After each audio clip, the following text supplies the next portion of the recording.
Please join me in the Pledge of Allegiance. I pledge allegiance to the flag of the United States of America and to the republic for which it stands, one nation, under God, indivisible, with liberty and justice for all.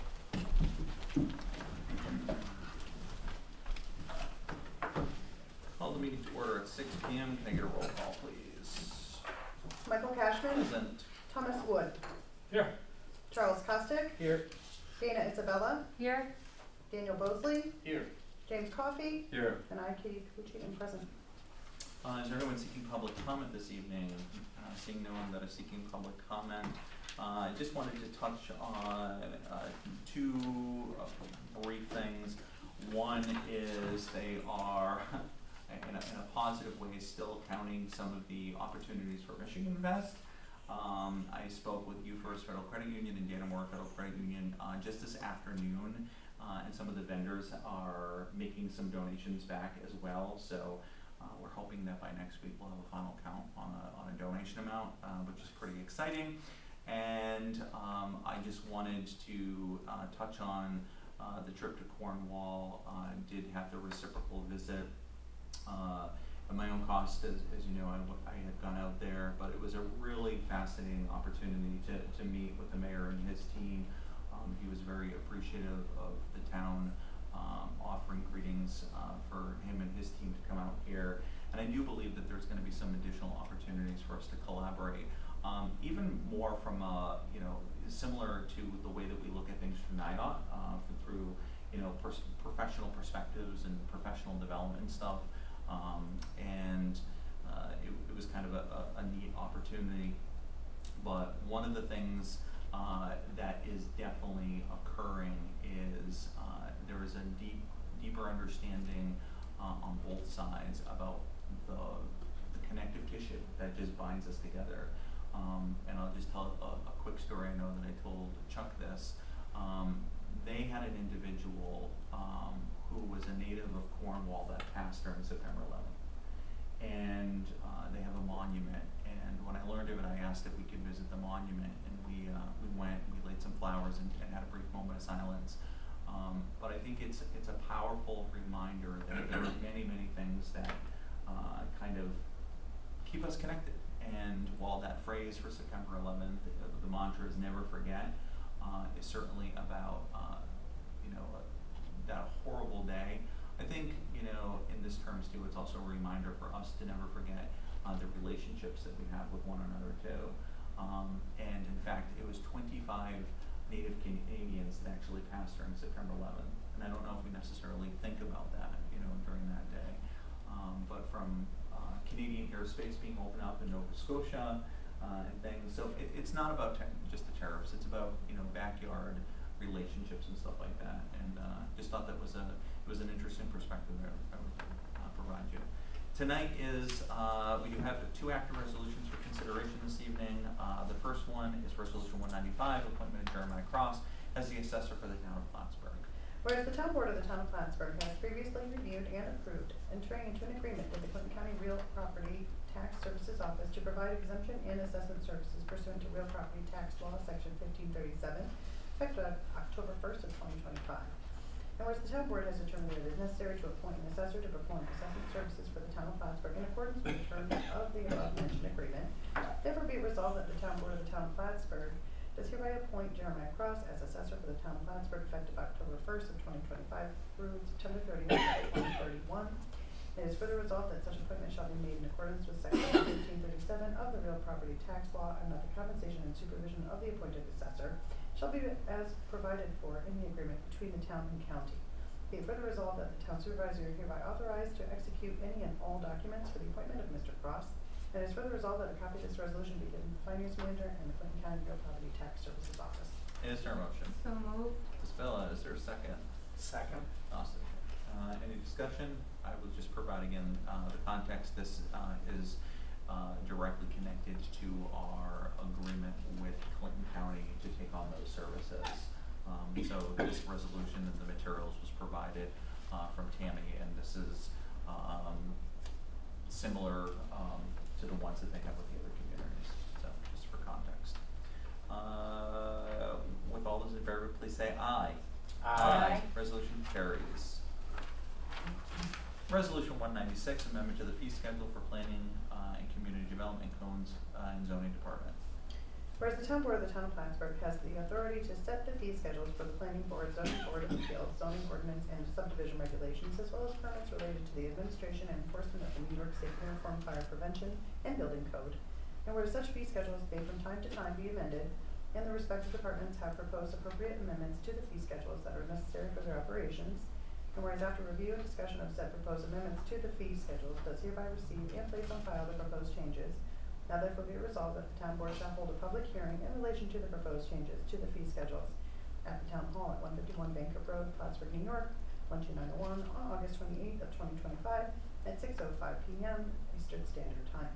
And be further resolved that pursuant to the provisions of Article, what are these? Looks like 16 of the town zoning ordinance, the town clerk shall cause notice of the time and place of said public hearing to be published in the Press Republican on or before August 17th of 2025, with such notice also being posted in the town hall. And be further resolved that notice of said public hearing and a copy of the proposed changes to the fee schedule shall also be posted on the town's website. Is there a motion? So moved. Austin, is there a second? Second. Wood, any discussion? The one thing I would just note briefly is this is approximately, if I'm getting it here, 10 years old and 6 years old, the components of this, and trying to get in a pattern of about a 5-year review, some stuff. So it's been some while, and I would definitely encourage specifically the Planning and Community Development Committee and the Codes and Zoning Committee to have some deeper dive conversations, but this is just setting the public hearing. Is there anything further? Seeing none, all those in favor please say aye. Aye. Resolution is carried. Thank you very much. There are no more active resolutions before you. There are draft minutes for materials, and then there is authorizing the lining of existing stormwater infrastructure on Smithville Boulevard, taking an opportunity for a piggyback opportunity to address some infrastructure in the town center. Is there anyone seeking to provide any committee reports this evening? Yeah, Michael, I have a few. We had a very good meeting last night with our outside fuel users. A lot of people may not realize that municipal law allows us to work with sister organizations within or partner organizations within the town, specifically the 4 out of the 5 fire districts and 2 ambulance services, to purchase their fuel through the town using the state contract pricing, which is obviously a benefit to the fire districts and the ambulance services, in that it's a substantial savings. So we had a great meeting with them, mainly to let them know that we were going to increase the surcharge just a bit, but it still gives them a really good deal on the diesel fuel specifically. Saves them almost 30 cents a gallon for the fuel. So great with them. Just mentioned with water, wastewater, getting ready to turn the switch on May Courier for the new well, so that should be happening very soon. They're on the final stages. They're just trying to get the date with everybody on there. And just a couple things from Fleet. We did get a new lift for Bruce in the back, so it's going to be a lot easier for him to work on trucks. And they're ordering an adapter so the mowers can fit on, so it's going to be a lot easier, and it gives him his own space. And then in parks, they did order a new chipper. We've discussed that quite a bit, so that instead of them having to haul all that brush, they're going to be able to work right along the trails and along the sides of the fields. So good stuff. All the departments are working very hard, and I just want a big thanks to Jennifer for helping out last night with the fuel. It was great because we had folks there. They needed some additional keys, so she ran down and got the keys ready to go while they were waiting. So it was a lot easier. I think it's also a great example too, is that we upgraded the fuel island, and part of the responsibility wasn't just for our fleet here. It was about making sure that there was a mutual a benefit with a deeper understanding, and some of the new resources off that are also going to be efficiencies. The outside users were amazed at the reports they're going to get now by vehicle, and what they're using per vehicle, so their reporting is just phenomenal.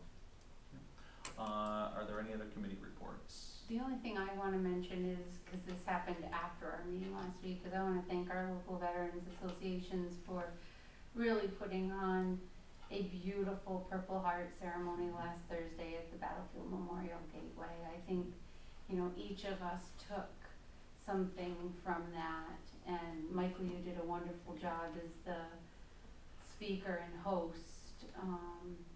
So, you know, thank you, and I'm really hoping that next year, you know, we can really get more people there for this wonderful event. So, thanks. And it's worth noting, Dana, that, you know, if people are listening today, pull out your calendars, because Yeah. it's gonna be on August 7th at 7 p.m. at the Battlefield Memorial Gateway. It's one of those days that is held on the day at 7 p.m. At that location, so people can easily put in their calendar, so. And I think we each thought of someone that we're connected to, that was either a POW or, you know, is a Purple Heart in our own families and our close networks. Absolutely. So that silent walk at the end is just very powerful, as well as the setting the table for the POWs. So thank you to everyone who had a part in making that happen. Absolutely. Any other committee reports or community statements? Going once, going twice, all right. We will adjourn tonight's meeting at 6:11. There is no need for a executive session this